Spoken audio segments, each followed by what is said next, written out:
Mato Grosso do Sul é um estado que teve uma grande vantagem, que eu diria do ponto de vista ambiental, porque tem em seu território diferentes biomas, diferentes ecorregiões. A mais conhecida delas, conhecida universalmente, é exatamente o Pantanal, né? O Pantanal também é um encontro, é um corredor de diferentes regiões que existem no país. Além do Pantanal, nós temos no Mato Grosso do Sul uma outra área muito pequena que vem da Bolívia, que é o Bosque Seco Tiquitano, é um pouco desconhecido, né? Uma parte do Chaco penetra no Mato Grosso do Sul e depois nós temos os dois grandes biomas, que é o bioma da Mata Atlântica, que deve atingir mais ou menos uns 15% do estado, e o restante, que é o Cerrado, né? E quando acontece a divisão do Estado, né, na década de 70, há uma coincidência histórica do ponto de vista econômico, né? Você tem esse momento, esse grande momento histórico, que é a divisão do Mato Grosso antes uno, né? E que coincide, então, com um processo que acontecia no Brasil, que é o da ocupação do Cerrado. O Cerrado, até aquele momento, era visto como uma terra praticamente inútil, que não tinha muita finalidade, uma área de árvores retorcidas, não fornecia madeira, o seu solo era frágil, né? E novas tecnologias são desenvolvidas, principalmente pela Embrapa, que permite, então, essa ocupação do Cerrado nesse período aí da década de 70, quando acontece a divisão do Estado, como eu dizia anteriormente. E vem a soja e a braquiária, que começam rapidamente a expandir-se pelo Estado. O que nós tínhamos antes desse momento? O que movia a economia do Estado era exatamente a região de floresta, principalmente. Aquilo que capitalizava os empreendedores no Estado era o uso, num primeiro momento, o uso da madeira, a retirada da madeira. Eu me lembro que eu fui criado, eu cresci numa região de encontro entre o Cerrado e a floresta, aqui no Mato Grosso do Sul, que é a região de Nova Andradina, Naviraí, Vinhema, né? E ali saíam caminhões e caminhões, assim, expandiram-se as serrarias por toda aquela região e saíam caminhões e caminhões, principalmente da peroba rosa, que era o principal, a madeira de maior valor, a madeira que era beneficiada nas serrarias e que era retirada em direção a São Paulo, né?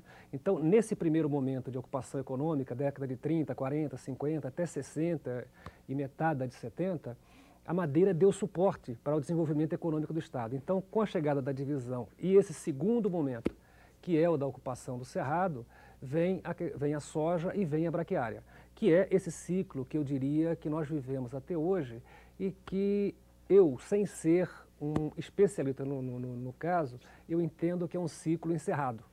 Por que é um ciclo encerrado? Terminada aquela vegetação que nós tínhamos de cerrado, né, aquela vegetação primitiva que nós tínhamos no Estado, isso terminou. Não há mais o que desmatar. Alguns dizem que da vegetação primitiva do Estado, se nós tirarmos o Pantanal fora, resta apenas 10%. Então não há mais o que desmatar. O que tinha que ser ocupado pela braquiária e pela soja foi ocupado. Nós precisamos investir em recuperação de solos, para que a base da economia do Estado possa novamente ser recomposta e, quem sabe, até dar o suporte para que venha uma industrialização de tipo novo, uma industrialização moderna e muito mais forte do que aquela que se conseguiu hoje, né? Então, o debate sobre a história ambiental do Estado, aquilo que nós fomos, de onde nós nos assentamos, e também a identificação exata de para onde nós queremos ir, olhar os tempos modernos, né? Que nós temos que atuar usar os bens naturais de uma maneira, uma palavra até que já está muito em voga, que é de uma maneira sustentável, é o grande debate que está agora, né? E esse olhar, como eu disse, esse olhar mais amplo, esse olhar histórico, né? E não apenas sobre as ações do homem nas suas articulações político-históricas, eu diria, e sim também sobre a história ambiental, é fundamental para a gente definir rumos, né? E claro que todos nós queremos o desenvolvimento, todos nós queremos geração de trabalho e renda, mas tem o elemento da sustentabilidade ambiental, que ele é fundamental nesse momento e não há como seguir sem ter sustentabilidade social e ambiental. E uma coisa que eu tenho dito muito, nós temos que desenvolver a nossa inteligência, porque se desenvolvendo a inteligência é possível identificar-se com muito mais precisão os caminhos, né? E não essa coisa de crescer, mas crescer a que custo? E é possível crescer hoje sem desenvolver-se a inteligência para manejar os bens naturais, sem perceber a biodiversidade e também percebendo a biodiversidade, todos os valores naturais que tem, inclusive os valores culturais, né? Então nós temos que agregar esse fator que é o desenvolvimento da nossa inteligência. Associado a isso, nós temos um outro grande problema ambiental que deve ser atacado de frente, por suas consequências econômicas diretas, por suas consequências ambientais e também por suas consequências para a saúde humana. Estou falando aqui da questão das queimadas, que ano após ano é um problema gravíssimo, né? E ele, na verdade, ele tem que ser atacado de diferentes frentes. Não é necessário que se tenha campanhas educativas para que as pessoas não coloquem simplesmente fogo na vegetação, isso traz problemas outros, né, para que não queime folhas nos seus quintais, desde o ponto de vista micro até os grandes incêndios que são causados em várias regiões do estado. O número de focos de incêndio esse ano foi gravíssimo, né? E pesquisas recentes, inclusive, indicam que a realização de queimadas, além daquilo que já é conhecido, que ela provoca a degradação do solo e permite que se leve a areia para os rios, né? Porque você descobre, você tira a vegetação. Quando chega setembro, outubro, vem as chuvas pesadas, essas chuvas carregam uma grande quantidade de solo para os cursos d'água, para os córregos, para os rios, para as lagoas, enfim. Traz o quê? Se você faz isso com solo, né, que é um bem econômico, você está causando imensos prejuízos. E isso, do ponto de vista, isso, se nós olharmos de uma maneira macro, é um imenso prejuízo para o Estado. Alguns agrônomos já chegaram a calcular em 4,5 bilhões de reais o valor de solos que se perde anualmente no Mato Grosso do Sul. Afora isso, que já é bem conhecido a situação, esse mal causado pelas queimadas, nós temos já pesquisas recentes indicando que quando se queima, as plantas, mesmo aquelas que não queimaram, se desenvolvem menos, né? E logo depois das queimadas vem o plantio. E se essas plantas se desenvolvem menos, produzem menos. Então tem um outro reflexo econômico direto, é que cai a produtividade, né? E afora que isso é uma situação concreta. E também a queimada, ela diminui a quantidade de chuva. Há reações químico-físicas, né, que faz com que as queimadas provoquem menos chuvas, determinem que quando vêm as chuvas, elas vêm em menor intensidade do que é esperado. E ano a ano isso vai se agravando porque se soma a um outro grave problema, que é o do desmatamento. Nós estamos discutindo aqui, Mato Grosso do Sul ambiental. Mas todo o trato que nós fazemos, nós chegamos a que ponto? A discussão econômica, né? Por quê? Porque a economia do Estado está assentada em bens naturais. Basicamente isso. Nós não exportamos software, né? Nós não exportamos inteligência, nós exportamos principalmente carne e também na agricultura, e temos também um peso econômico forte, a gente comenta até isso depois, que é na área de turismo, né? Mas a nossa base econômica, se nós vamos olhar, ela tem um fator preponderante exatamente nos bens naturais. Nós temos que preservá-lo, nós não podemos continuar permitindo que problemas como a queimada, ano a ano, nos tornem, na verdade, mais pobres.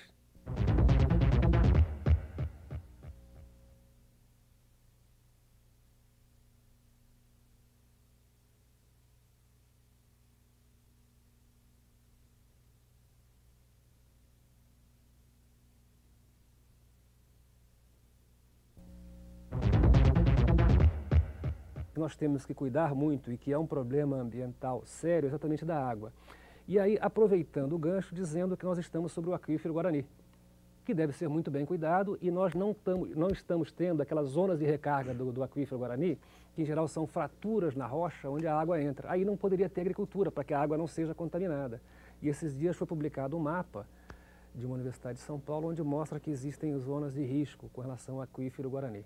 Só para quem não... acho que a maioria da população conhece o aquífero Guarani, é uma água da época dos dinossauros, né? E que ele poderia abastecer toda a população do planeta durante dezenas de anos. É uma riqueza imensa, né? Inclusive, parte da água que é consumida em Mato Grosso do Sul, ela vem exatamente do aquífero Guarani, né? Então, esse elemento água, o fator água, esse bem natural água, nós estamos tendo problemas graves no manejo. E, por fim, há propostas de empreendimentos que são um tanto quanto perigosos para o Estado. Um deles, que todos conhecem, sabem da minha posição com relação a ele, é a questão da hidrovia Paraná-Paraguai e as intervenções que ela pode fazer no Rio Paraguai. Isso é perigoso. E também, mais recentemente, nós estamos descobrindo que na parte alta do Pantanal pode-se construir uma série de pequenas hidrelétricas, né, que de baixo impacto ambiental isoladamente, mas no seu conjunto pode trazer problemas para a planície pantaneira. Né? Porque a depressão pantaneira ela está o quê? Ela está, vamos dizer assim, de uma maneira simplificada, está a 100 metros com relação ao mar, a altitude da planície. E você tem uma parte mais alta que chega até 600 metros. Nós temos elevações de até 1000 metros. E a construção nessa parte alta de represas, de uma série de pequenas represas, vai afetar a planície, né? Vai afetar a água da planície, a quantidade de água que chega à planície e também a reprodução dos peixes, que usam esses cursos d'água para atingir as cabeceiras e reproduzir. Há um grande debate hoje sobre o atual modelo econômico e o modelo no seu todo e não apenas particularmente a questão do modelo financeiro imposto ao mundo a partir do chamado, ou imposto à América Latina a partir do consenso de Washington, né? E que determinou toda essa política chamada de política neoliberal. Mas esse modelo que eu diria que é o modelo brasileiro de 500 anos. Né? Do ponto de vista ambiental, nós temos que, em 500 anos, nós chegamos na Mata Atlântica a uma situação de que resta apenas 7% da Mata Atlântica. Né? Até o Pero Vaz de Caminha, quando chega na costa brasileira, naquela carta famosa que ele escreve ao rei, né? Ele repara na beleza das mulheres, fala dos seus narizes, seus belos narizes, e também ele lança um olhar sobre a água e sobre a madeira, e fala que tem muito pau-brasil para ser explorado. E aí chegou nisso de 7%. E depois vem a ocupação da... Então tem essa ocupação da Mata Atlântica, vem a ocupação do Cerrado. 50% do Cerrado já foi devastado. E o mais interessante é que desses 50% que foi devastado, 50% está abandonado. Né? E do Cerrado deve restar muito pouco ainda que está intocado. Né? E da Amazônia já foi mais de 15%. Né? A Amazônia, todos os anos, ela está em chamas, estão queimando e tem uma extração da riqueza amazônica que é uma coisa absurda. O Mogno é o melhor exemplo. Né? O Mogno, por dois vinténs, os índios e os caboclos entregam isso e fazem imóveis de $200 mil na Europa. Né? Então, esse modelo para o país, ele não gerou riqueza, né? Porque nós temos uma situação de fome, nós temos uma situação de miséria, nós temos uma situação de pobreza, de exploração máxima dos nossos bens naturais. Né? E nós precisamos reverter isso. Né? E aí nós temos que olhar quais então seriam as alternativas. Porque aquilo que chamam de crescimento econômico, automaticamente ele não gera riqueza, ele não gera mais postos de trabalho. Você pode ter índices de crescimento econômico altos, mas você não tem uma distribuição de riquezas, você não tem o melhor trato também com os próprios recursos naturais, a utilização dos recursos naturais de uma maneira sustentável. Né? A nossa maneira com que nós usamos energia é insustentável, que nós usamos, e aí o petróleo, e o petróleo inclusive está previsto que nos próximos 50, logo, né, me parece que alguns dados que eu vi, tem dados muito contraditórios, que já a partir de 2020 o petróleo já entra numa curva descendente. Tanto é que as grandes companhias de carros, empresas que produzem carros, já estão procurando desesperadamente alternativas aí ao petróleo, talvez venha o carro de hidrogênio, né? Mas esse modelo que está aí em vários campos, realmente ele não tem sustentabilidade. E nós de Mato Grosso do Sul, então, deveríamos olhar o que somos nós nesse universo. Né? Será que o caminho é lançar mão de uma maneira desesperada de nossos bens naturais para exportá-los na forma com que nós exportamos, ganhando muito pouco por isso, ou nós promovemos um olhar para dentro e ver que, e para isso, nesse olhar para dentro, nós temos que nos olhar historicamente, culturalmente, fortalecermos e basear, e ter um ponto de partida. Nós precisamos olhar o desenvolvimento local. Nós precisamos, como eu já disse anteriormente, desenvolver a nossa inteligência. Né? Eu até, uma vez conversando com uma figura que eu prezo muito, que é Dom Casaldáliga, né? A gente conversava sobre a questão da globalização. E nós conversamos exatamente o seguinte, né? Que nós não podemos ser contra uma integração dos povos. Né? E não uma globalização econômica, financeira, né? Que isso pode ser danoso, porque e está aí, né? Nós estamos numa situação bastante grave em função apenas da globalização financeira. Nós temos que buscar a mundialização. E para que nós cheguemos a isso, para que nós aqui, a cada pequena região de Mato Grosso do Sul consiga inserir-se nessa mundialização, nós temos que olhar para o desenvolvimento local. E aí fazer algumas apostas, né, como agricultura familiar, ou até apostar mesmo em potenciais que nós temos com a pecuária, uma pecuária diferenciada, com menos degradação do solo, com investimento na pecuária e recuperação de solos, enfim. E, repetindo, apostando na nossa inteligência. Programa Pantanal, um programa de 400 milhões de dólares, praticamente a fundo perdido, que deve ser investido nos próximos 8 anos nos dois estados, Mato Grosso e Mato Grosso do Sul, na bacia do Alto Paraguai. Como todos sabem, a bacia do Alto Paraguai contém o Pantanal. E as bases do programa são bastante interessantes. Elas estão assentadas sobre o desenvolvimento sustentável, tratando desde a construção e a recuperação de algumas estradas até a criação de áreas protegidas, desenvolvendo estudos. É um programa extremamente complexo e talvez aí até esteja um dos problemas para que ele não tenha a sua execução, não tenha ainda iniciado a sua execução plena até esse momento. E a expectativa que nós temos é que os próximos governos, tanto governos estaduais como também o próximo governo federal, promova um impulso forte nesse programa, porque ele realmente, apesar de problemas no seu desenho, ele pode criar então o que ele pretende, que é bases para o desenvolvimento sustentável. E dentro disso o turismo, ele por exemplo pretende promover um plano de desenvolvimento do ecoturismo. Acho até que deveria ser um plano do turismo como um todo, tratando do turismo rural, o turismo de pesca, né? Que por ser talvez a atividade em Mato Grosso do Sul que gere mais postos de trabalho. E por isso, numa situação, num período da história em que nós temos como talvez a AIDS da economia seja o desemprego, uma atividade tão importante que, como o turismo, deva ser preservado. E daí a importância desse programa e outros que podem vir associados. O programa Pantanal, ele também, além daquilo que ele pode trazer para o bem, ele pode atrair outros recursos, né, na medida que ele cria toda essa base. E fortalecendo a criação de áreas protegidas, fortalecendo a recuperação dos recursos hídricos, né, e também recuperando e permitindo que áreas sejam utilizadas de uma forma de baixo impacto pelo turismo, né. Então, um programa de grande importância e eu acredito que deve aumentar o olhar do próximo governo federal, ocorrer um maior cuidado do governo federal com o programa Pantanal a partir do próximo ano. E nesse período, a agricultura do Mato Grosso do Sul se desenvolve na região sul. E nesta região, inicia-se um processo de produção de riquezas e que o sul achava que produzia demais e não recebia em troca, através das contribuições, sobretudo tributárias, o que de fato produzia. A ponto de que se estimativas, estudos indicam que nos anos 70, 65% da arrecadação do Estado, que era originária no sul, só retornava 20% para cá.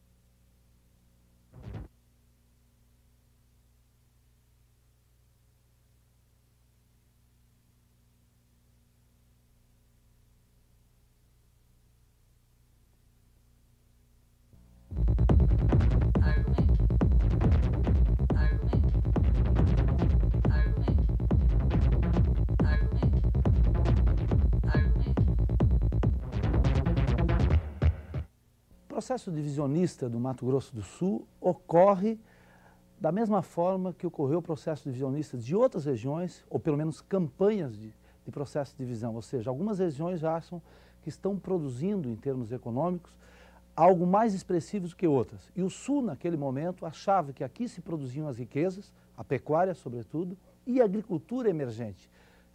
Cabe frisar que, nesse período, a agricultura do Mato Grosso do Sul se desenvolve na região Sul. E nesta região inicia-se um processo de produção de riquezas e que o Sul achava que produzia demais e não recebia em troca, através das contribuições, sobretudo tributárias, o que de fato produzia. A ponto de que se estimativas, estudos indicam que nos anos 70, 65% da arrecadação do Estado, que era originária no Sul, só retornava 20% para cá. E isso levou a essa campanha de divisão, acreditando que o processo divisionista permitiria que o Sul se desenvolvesse em separado do Norte, porque o Norte era tributário de riquezas produzidas na região Sul e esta região não recebia o retorno que efetivamente produzia naquele momento histórico. sobretudo com a pecuária e com a agricultura que estava surgindo no sul do antigo Mato Grosso, nesse caso o Mato Grosso Uno. Esse processo divisionista, vale frisar, ainda está presente em algumas regiões do país em que as alegações são as mesmas. Em geral, uma região diz que ela é a produtora de riquezas e a outra é a consumidora de riquezas. Esse discurso é muito frequente até hoje. Feita a divisão entre os anos de 77 até 79, com a instalação efetiva do Estado, o que nós percebemos é que até hoje o discurso é recorrente de que no Mato Grosso, ou Mato Grosso, melhor dizendo, foi o beneficiário dos recursos federais, achando-se ser a região ou o Estado, por isso, mais pobre, em condições de desenvolvimento inferiores em termos econômicos, passou o governo federal a alocar naquele Estado os recursos federais, através dos fundos de desenvolvimento que os recursos federais permitiam desenvolver naquele momento. O Sul, achando-se mais rico, não recebia esses recursos. Esse discurso, vale frisar, é recorrente até hoje, ano de 2002, em que muito se afirma em que o Estado de Mato Grosso do Sul deve estar mais presente no Congresso Nacional, quer seja na Câmara Federal ou no Senado da República, ou mesmo no Senado Nacional, buscando recursos federais. Eu acredito que, de certa forma, o fato de ter frustrado parcialmente a ideia que pudéssemos ser o celeiro do país está presente na leitura de que um Estado vai se desenvolver efetivamente somente com recursos, nesse caso com recursos federais. O fato de o Estado não ter correspondido às expectativas depositadas em termos da separação reflete muito mais na sua impossibilidade interna de criar elementos dinâmicos para o seu desenvolvimento socioeconômico e muito menos no recebimento de recursos federais para o seu desenvolvimento. Após a divisão, efetivamente com a instalação do Estado em 79, o que nós percebemos é uma solidificação efetiva da atividade pecuária e agricultura. Basta ver que até hoje é presente o preconceito de alguns setores produtivos do nosso Estado sobre os gaúchos. Ditos gaúchos, em geral paranaense, catarinense e mesmo os gaúchos, que vieram para o Mato Grosso do Sul, às vezes simplesmente com recursos, que eram conhecimento da produção de soja. E isso fez com que eles arrendassem as terras, essas terras foram arrendadas e permitiram que eles acumulassem riqueza a ponto de depois comprar as terras daqueles produtores da pecuária ou os proprietários de terras existentes. O Estado, efetivamente, ao longo desses anos, passou a se sustentar chamado binômio boi e soja. E também numa intensa industrialização em meados dos anos 80 até os anos 90. Ocorre que hoje, o que nós temos em relação a esses dois setores? Nós temos, na verdade, uma certa estagnação no setor agrícola, no caso da soja, ou seja, a área cultivada nos últimos anos está estagnada, o estado de Mato Grosso, em especial, cresce muito mais que a gente, e uma certa estagnação também na bovinocultura de corte. A que se deve isso? Se deve a uma alteração produtiva que o Mato Grosso do Sul vive hoje. E eu diria, talvez a gente viva uma crise existencial. Não somos mais o estado nem do boi nem da soja. As principais atividades econômicas desse estado já são o setor de comércio, de serviços, as indústrias, ainda tendo nessas atividades, quer seja na bovinocultura e na sojicultura, atividades importantes. Mas não somos somente isso. Entretanto, também não somos um estado predominantemente industrial. Somos um estado industrial, comercial, de serviços, de bovinocultura, de soja. E é exatamente isso, talvez, que faça com que muitos setores reflitam o que sejamos hoje. O Mato Grosso, o antigo Mato Grosso, inicialmente o Uno, e hoje Mato Grosso, produz muito mais soja do que a gente, produz mais algodão e tende, mantidas as condições atuais, a nos superar em termos de rebanho da bovinocultura, porque eles crescem mais do que a gente. Os crescimentos lá são superiores porque há áreas novas em termos de expansão da pecuária, por um lado. Por outro lado, nós percebemos que a nossa pecuária e também outras atividades agrícolas incorporam mais processos tecnológicos, ou seja, produzem mais, às vezes em menor área. Mas efetivamente, em termos de diversificação, em termos de base econômica, o Mato Grosso do Sul hoje não é mais o estado do boi e da soja, não é mais, portanto, um estado agropecuário. É um estado agropecuário, é um estado de serviços, é um estado em intensa diversificação industrial, é um estado comercial, é um estado de turismo. E essa soma de componentes faz com que a gente perca um pouco o que nós tínhamos no passado, uma clara evidência de que éramos um estado agropecuário. E com isso eu gostaria de frisar de que a expressão vocação agropecuária ou vocação do agronegócio, eu quero crer, não seja mais apropriada. E basta frisar também que nós temos que incorporar para superarmos essa ideia de que essas atividades são a nossa vocação histórica e devemos ser um Estado permanentemente produtor de matérias-primas ou de parte de produtos para enviar para outras regiões, mesmo com pouco de valor agregado no Mato Grosso do Sul, não basta para explicar a nossa situação atual em termos de desenvolvimento. Os nossos desafios remetem a questões que envolvem ciência e tecnologia, envolvem saber, conhecimento, que são as coisas que são norteadas em outros países para fazer efetivamente que o desenvolvimento seja um elemento que paute. Portanto, não somos mais um Estado fundamentalmente do agronegócio, somos um Estado de uma série de atividades econômicas que, felizmente, impõem uma diversificação produtiva, ampliando oportunidades e ampliando negócios no Mato Grosso do Sul.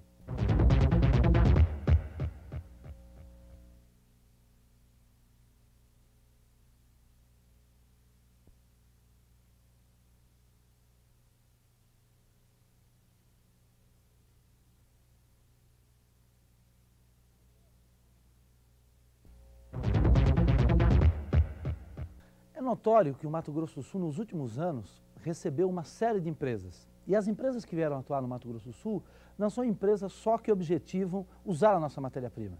Elas também objetivam mercados regionais. Fundamentalmente, as empresas vieram para cá porque a nossa localização é privilegiada, estamos ao lado do maior mercado consumidor desse país, que é São Paulo. A nossa mão de obra, comparativamente a São Paulo, é barata, e isso é um lado positivo, em parte, mas também negativo, porque joga problemas sociais lá para frente.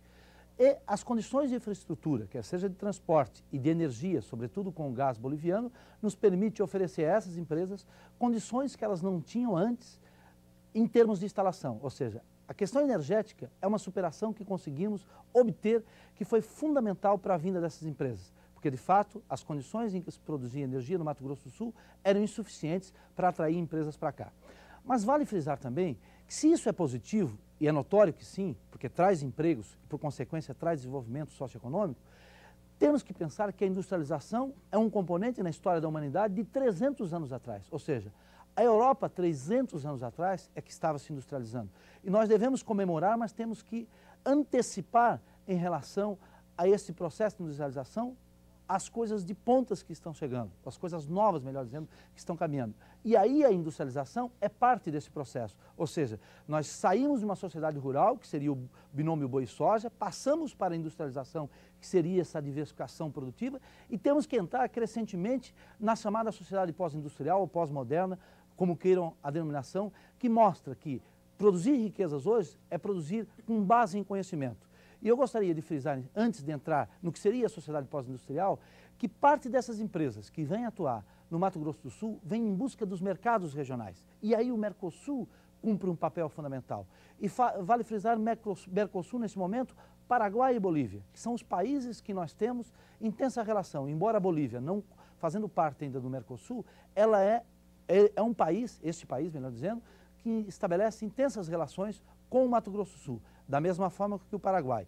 E evidentemente que a Argentina, com toda a crise que vive, o Uruguai e futuramente o Chile, formam mercados que o Mato Grosso do Sul pode estabelecer relações. Portanto, essas empresas, quando aqui se instalam, objetivam mandar produtos para o eixo Rio-São Paulo e mesmo para outros mercados, quer sejam internacionais, Europa, Estados Unidos, etc., e também o Mercosul com todas as suas dificuldades que vive. Mas eu gostaria de frisar que em relação à Bolívia e em relação ao Paraguai, o Mato Grosso do Sul só recentemente alcançou ter políticas efetivas em relação a esses países. E não é somente a ligação bioceânica, não é somente a hidrovia. Ou seja, nós temos com esses países ligações históricas, culturais, econômicas e políticas, e que devem ser intensificadas, porque eles representam economias muito maiores do que a nossa Mato Grosso do Sul. E nós vimos, em geral, esses países com preconceito. Vimos os bolivianos e paraguaios, lamentavelmente, com preconceito, como se fossem países pobres. Vale frisar novamente que a economia boliviana e a economia paraguaia é muito mais importante do que a economia de Mato Grosso do Sul. E intensificar as relações com esses países significa novos mercados e novas possibilidades de negócios para a sociedade sul-mato-grossense. Um último aspecto, como eu mencionava, que é a sociedade pós-industrial. Falar em desenvolvimento socioeconômico hoje e índice de desenvolvimento humano, que chama famoso IDH, é falar em incorporar aos processos de industrialização, em incorporar ao processo do agronegócio, quer seja o boi, a soja, a piscicultura, o algodão, o milho, a avicultura, a suinicultura, é falar também de incorporar ciência e tecnologia, incorporar conhecimento, em agregar valor aos serviços e aos produtos do Mato Grosso do Sul. E nesse sentido, nós temos uma lacuna a superar, porque efetivamente o desenvolvimento feito até este momento, quer seja no rural, boi e soja, quer seja no industrial, as empresas com a vasta diversificação que nós temos, foi feito sem se levar em conta esse conhecimento, sem o saber e agregando valor ao que nós podemos mencionar em termos de turismo, em termos dos serviços, em termos de ciência e tecnologia, como biotecnologia, por exemplo, que é coisa de ponta no mercado mundial. Fizemos muito pouco nessas áreas, ou seja, nós temos aqui dois ecossistemas fantásticos, que é o Pantanal e o Cerrado. E pouco sabemos que esses ecossistemas, bem explorados em termos biotecnológicos, permitem gerar muito mais empregos, em termos de valor, inclusive, em termos de pagamento de salários, inclusive, do que propriamente a indústria. Portanto, temos que continuar nos desenvolvendo no agronegócio, juntamente com a industrialização, mas o desafio que está posto é o desafio da chamada pós-modernidade, que é agregar a essa estrutura valor, conhecimento científico, tecnológico e serviço. E aí, nesse sentido, a lacuna, sobretudo, que se apresenta até hoje, porque ainda não temos uma política pública efetiva e privada também para o setor turístico no Mato Grosso do Sul, apesar de todos os avanços que percebemos. Esse setor é o setor que hoje mais agrega valor, que gera emprego e que traz recursos diretos sem impactar de forma significativa o meio ambiente. Pensar no desenvolvimento ou nas perspectivas de desenvolvimento do Mato Grosso do Sul, inevitavelmente é pensar que nós não devemos depender somente de recursos federais, porque isso já nos levou a uma frustração. Nesse sentido, nós temos dois desafios que eu acho que são importantes, entre tantos. O primeiro deles, o fortalecimento das nossas instituições, ou seja, as universidades desse Estado, quer sejam públicas, quer sejam particulares, têm um papel a cumprir, porque nesta fase do desenvolvimento o conhecimento é fundamental. Da mesma forma que as demais instituições que representam os diversos setores da nossa sociedade.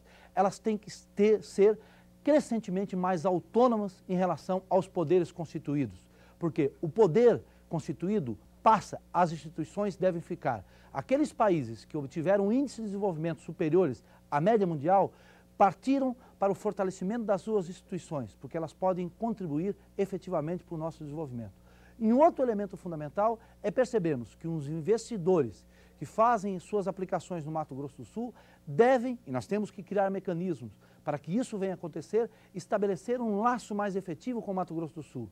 Porque tal como na pecuária, muitos produtores têm suas fazendas aqui e, em geral, mandam produtos comprados, suprimentos, sobretudo, comprados em outros estados, e simplesmente vendem os seus rebanhos e depois remetem as rendas para fora. E isso ocorre nesse movimento também no setor empresarial. Muitas filiais de empresas que aqui se instalam não estabelecem com o Estado de Mato Grosso do Sul efetivamente uma relação de preocupação com o desenvolvimento socioeconômico. Às vezes, em geral, captam, investem aqui, geram alguns empregos, pagam em geral, como eu já mencionei, alguns salários que não são muito altos, levam para fora essas riquezas sem ter a preocupação efetiva com o nosso desenvolvimento. Eu quero crer que o fortalecimento das instituições, juntamente com esta preocupação, que deve ser objeto da sociedade civil, das instituições e dos governos, quer sejam municipal, estadual e federal, o Mato Grosso do Sul poderá continuar galgando espaços significativos do nosso desenvolvimento, como já alcançou, mas, sobretudo, superar as expectativas que foram depositadas quando da sua divisão, para que fosse efetivamente um Estado exemplo para o país em termos de desenvolvimento socioeconômico. Eu fui a última pessoa que entrevistei o historiador Paulo Coelho Machado, antes dele falecer, sobre a divisão. E ele contou que o Mato Grosso do Sul era para se chamar Campo Grande, Estado de Campo Grande. Tinha sido proposto, parece que pelo presidente Geisel, seria, fica criado, até tinha a lei, fica criado o Estado de Campo Grande com sede em Campo Grande.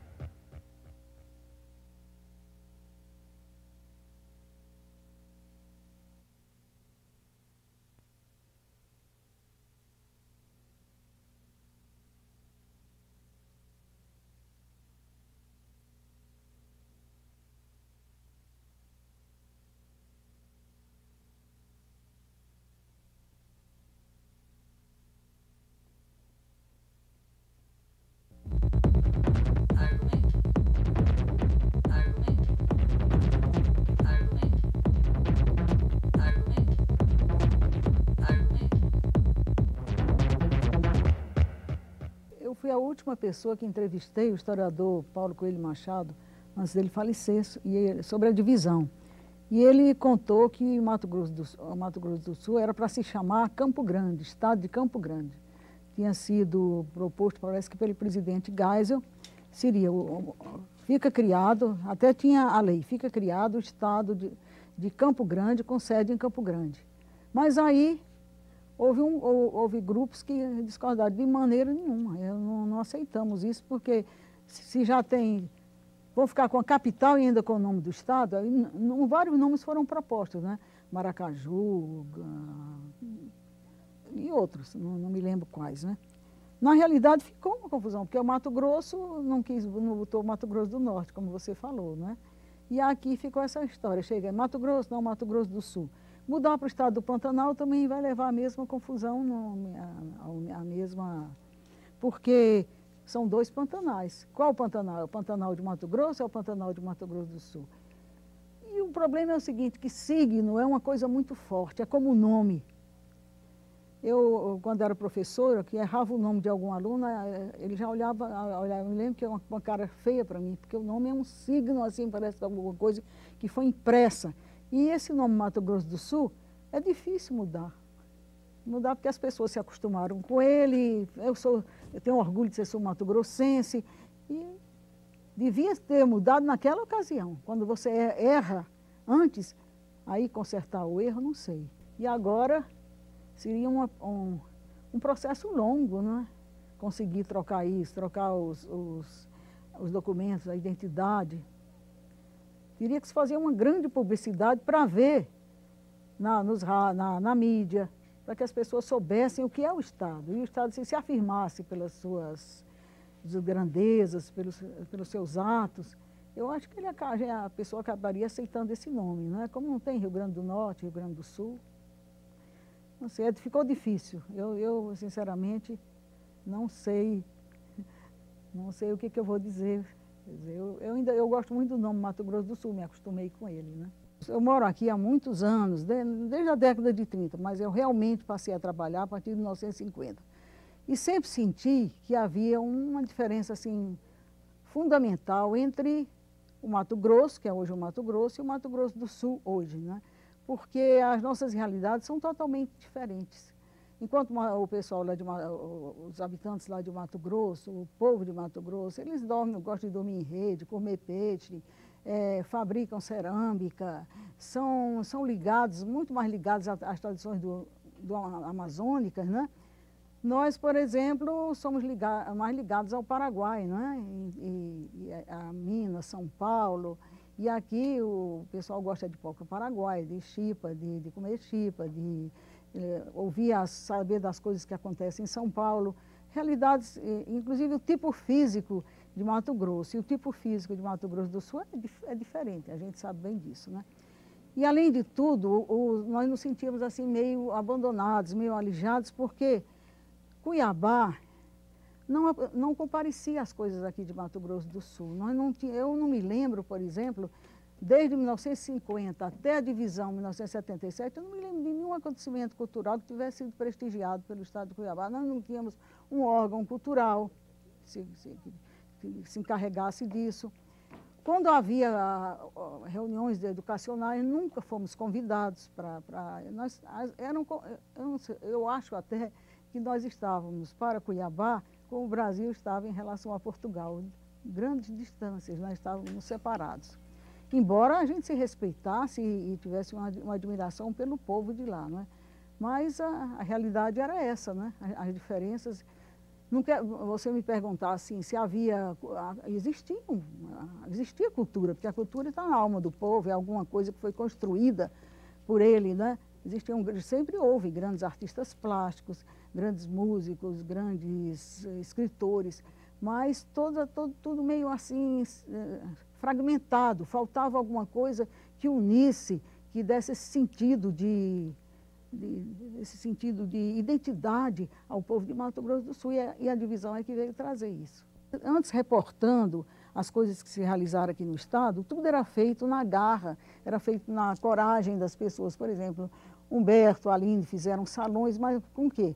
Com a própria Garra não teve ninguém que ajudasse. Os festivais de música, a gente tinha que sair catando dinheiro, indo procurar o governador no aeroporto, porque não conseguia falar com ele, ir atrás do prefeito, e às vezes nem conseguia, para conseguir, do comércio, para conseguir uma verbinha para dar os prêmios, dar taça para os participantes, era tudo complicado. Agora, a divisão que foi feita assim de uma maneira, nós sabemos, arbitrária, até eu sempre digo que foi cortado esse grande couro de boi, que era o Mato Grosso I, o Geisel cortou e decidiu e acabou, nós tivemos que aceitar, não é satisfeitos ou não, mas aí que foi interessante, que veio, na parte cultural, veio ser governador o gaúcho Arri Amorim Costa, que foi o primeiro que deu assim, status de cidadania à cultura, no sentido de que criou a Fundação de Cultura de Mato Grosso do Sul.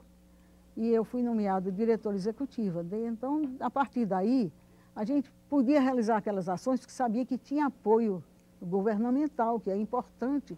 A gente não faz nada sem ter um estímulo, né? A cultura não é uma criança para ser levada pela mão, mas ela precisa de ter aqueles fatores que dão coragem de ir adiante, né?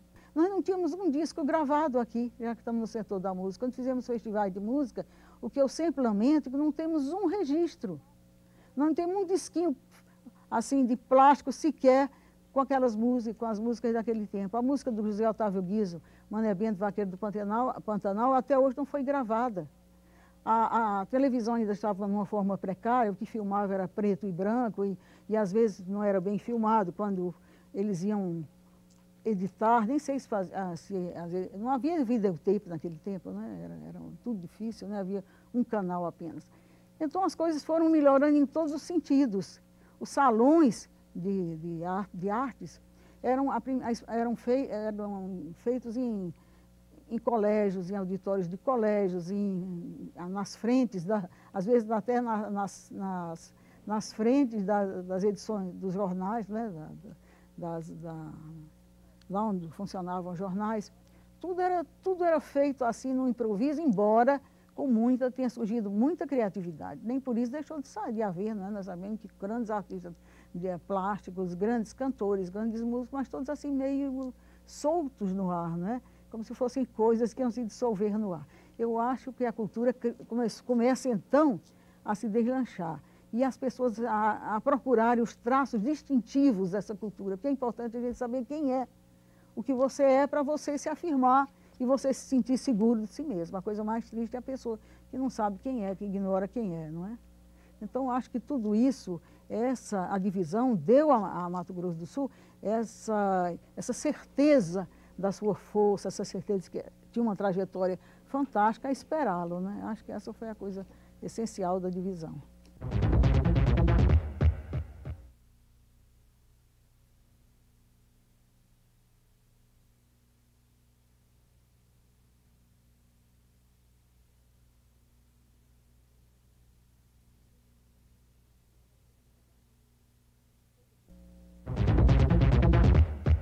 Toda cultura, ela tem que para ser pertinente, né, em suas manifestações, ela tem que devorar o que atrapalha, o supérfluo, não é? E aqui eu acho que o que se eliminou aqui realmente foi a influência que não se queria, que se rejeitava, foi a influência de Cuiabá. As pessoas não queriam agora buscar outras influências. E aí começou a se falar das influências de Minas, de São Paulo, do Rio de Janeiro, porque Mato Grosso do Sul, você sabe, é um caldeirão, é um melting pot, né, de tantas culturas que se juntaram e formaram essa fisionomia multifacetada que é o Estado, né? Agora, o que caracteriza, eu acho que ainda está faltando um estudo maior da nossa cultura para saber os seus traços essenciais. Ainda não se chegou a essa conclusão, por exemplo. Na literatura sul-mato-grossense, ainda nós não temos, por exemplo, vou dizer o que falta. Falta um grande romance. Nós não temos um romance com tantos conflitos que há, tantas coisas que acontecem, nós não temos um grande livro de contos. O maior aqui é a parte poética e a parte da pesquisa, as pessoas que pesquisam, né? Na música nós temos grandes cantores, grandes músicos, a gente já pode olhar através da lente, assim, do interesse, não é? Você vai encontrar os músicos preocupados em criar criar, vamos dizer assim, uma obra que seja, que reflita o lugar onde eles vivem, onde eles respiraram, onde eles criaram. Porque todos os grandes autores, se você pegar, todos eles transpiram o lugar onde eles viveram. Se você pega a grande obra, o grande romance brasileiro, que é o Guimarães Rosa, é Minas, de onde ele viveu. E aqui tem que ser assim também. A pintura, por que Humberto é sempre citado? Porque ele tomou essa grande riqueza nossa, que é a bovinocultura, que é o boi. E outros estão seguindo na rasteira dele, né? Eu acho que, né, literatura, pintura, o teatro está se afirmando com as pessoas que vão, com os artistas, né? Como Cristina Mato Grosso, Américo, Hélio de Lima e tantos outros que foram buscar nas raízes do Estado o motivo das suas criações. Mas eu acredito que nós ainda estamos em processo de caminhar, de mudança. Ainda não temos um retrato perfeito, ainda um retrato completo do Estado. Tem que se juntar os pedaços e fazer o que vocês em televisão fazem, a edição, né? Ainda falta a edição, ainda falta a música, né? Pode haver todo o governo possível e imaginário, se não houver o talento, essa chama que faz com que alguns sejam diferentes, sejam os guiadores, sejam os que foram ungidos. Eu acho até que o artista é ungido de Deus para uma missão que os outros não têm. Eles são os principais. Porque quem mandou você fazer música? Recebeu alguma ordem para isso? Alguém disse a um poeta, ao poeta Manuel de Barros, que ele tinha que escrever poesia? Não, é uma coisa de dentro, não é, que faz com que eles criem. Agora, eu acho que tem que haver, o governo tem dinheiro para isso, nós pagamos impostos, então tem-se que se trabalhar para incentivar, estimular a cultura, mas dando aos artistas a possibilidade de criar, de desenvolver essa chama criadora, né? Porque antes era tão difícil, você sabe, a dificuldade de lançar um CD, não é? Hoje já não está mais tão difícil, né? Já existe a lei dos incentivos, que você fazendo o seu projeto concede. Eu acho que as autoridades têm que ser as estimuladoras. Agora, o papel da mídia, da TV, dos jornais, sei lá, eles querem vender o produto, né? Querem ganhar dinheiro, nós sabemos disso. E aí, o que a gente pode fazer? Eles formam opiniões, não é? E você sabe que eu há muito tempo vi um filme chamado Privilégio, que era um rapaz que foi todo um ídolo, era um filme inglês, construído pela mídia. Não é? Mas depois, no fim, ele acabou sendo devorado pela mesma mídia que o criou, não é? O artista quer também ser livre, quer ser independente, ele não quer depender, ele não quer estar submetido a regras, a coisas, ser guiado estatalmente ou pelos poderes públicos, né? O artista tem a responsabilidade de criar, de fazer. Agora, esse de criar, de potencializar o mercado, de estimular, isso é parte dos poderes públicos, das instituições, que tem que ter uma mente criativa que veja o resultado disso. Quem é que lucra com isso? São as próprias instituições, é o povo, é a própria cultura. A cultura e o turismo têm que estar unidos, porque se não houver isso, elas vão ficar todas duas desgastadas. No Rio de Janeiro, não se visita uma cidade como Petrópolis, por exemplo, colocada num circuito turístico, sem que se vá aos museus, sem que se vá a visitar as exposições, sem que se frequentem danças, teatros, balés, que juntam as duas coisas num todo único. Então, acho que o que está faltando entre nós, eu acho que são mentes assim, rápidas, criadoras, que coloquem isso dentro da cabeça dos governantes, que faça surgir isso e que se crie também o gosto pela coisa, a necessidade da coisa. Você tem que realmente dar mais valor, por que não dar mais valor ao músico da terra, ao artista da terra, ao pintor da terra, e ficar abrindo os braços e carinhosamente receber só os de fora? Uma vez o Geraldo, numa entrevista muito inteligente que ele me deu, ele falou que toda a vida, não sei se mudou isso, mas quando o chamavam para cantar, para se apresentar no palco, sempre o cachê dele era o que ele dizia, eu vivo de cachezinhos.